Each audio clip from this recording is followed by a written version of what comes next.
கத்திரிக்காய் செடியில் பாருங்கள் கத்திரிக்காய் எவ்வளோ அழகாக இருக்குதுன்னு சொல்லிட்டு விவி देख बैंगन 4-5 1 2 3 4 6-7 கத்திரிக்காய் இருக்குது ஃப்ரெண்ட்ஸ். இதில் 2-3 சின்ன சின்னதாக இருக்குது, ஒரு 4-5 கொஞ்சம் பெருசாக இருக்குது. முருங்கு மனமும் நல்லா இருக்குது ஃப்ரெண்ட்ஸ். தக்காளி செடி வந்து எடுத்து நான் வேற ஒரு தொட்டியில் நடணும்னு சொல்லின்னு இருந்தேன். அது இது எடுத்து நடலாம். இந்த காக்கடா செடியில் வந்து நிறைய பக்கக்கிளை வந்துருக்குது. இது பாருங்க நிறைய பக்கக்கிளை வந்துருக்குது. இது வந்து பேசில் சூட்டுன்னு சொல்கிறாங்க. பார்க்கலாம் இதில் எவ்வளோ பூ பூக்குதுன்னு சொல்லிட்டு. இந்த மஞ்சளும் நல்லா இருக்குது ஃப்ரெண்ட்ஸ். இது உள்ள நம்ம இன்னும் 2 மஞ்சள் கூட வைக்கலாம், இடம் இருக்குது அந்த கேனில்.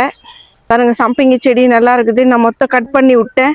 இப்போ மறுபடியும் உள்ள உயரம் வளர்ந்துருக்குது. ஆரஞ்சு கலர் கனகாமர செடியும் நல்லா இருக்குது. முல்லைப்பூ செடியில் ஒரு பூ மறுபடியும் இதில் பூக்கிற மாதிரி வந்திருக்குது, ஒரு அரும்பு வச்சிருக்குது.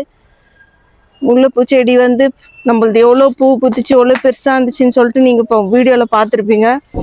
இப்போ தான் இது ஸ்டார்டிங் பூ வைக்கிறதுக்கு. பார்க்கலாம் எவ்வளோ பூ பூக்குதுன்னு சொல்லிட்டு. நெல்லிக்காய் மரம் வந்து அப்படியே வாடின மாதிரியே இருக்குது ஃப்ரெண்ட்ஸ். நம்ம டெய்லி எவ்வளோ தண்ணி ஊற்றுறோம், ஒரு வேளை மோசம் மாறுறதால அந்த மாதிரி இருக்குதான் என்னன்னு தெரியல. ஜாதி மல்லியில் வந்து நிறைய அரும்பு வச்சுருக்குது.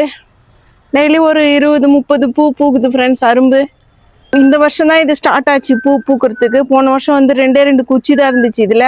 இந்த வருஷம் தான் பூ பூக்கிறதுக்கு ஸ்டார்ட் ஆகிருக்குது. இப்போ வந்து கனகாமர செடியும் நல்லா இருக்குது. இதில் பாருங்கள் ஃப்ரெண்ட்ஸ் நிறைய பூ வச்சுருக்குது. கத்திரிக்காய் செடியில் வந்து நிறைய பூ பூத்துருக்குது ஃப்ரெண்ட்ஸ். பார்க்கலாம் எவ்வளோ காய் வைக்குதுன்னு சொல்லிட்டு. இது கொய்யாக்காய் மரமும்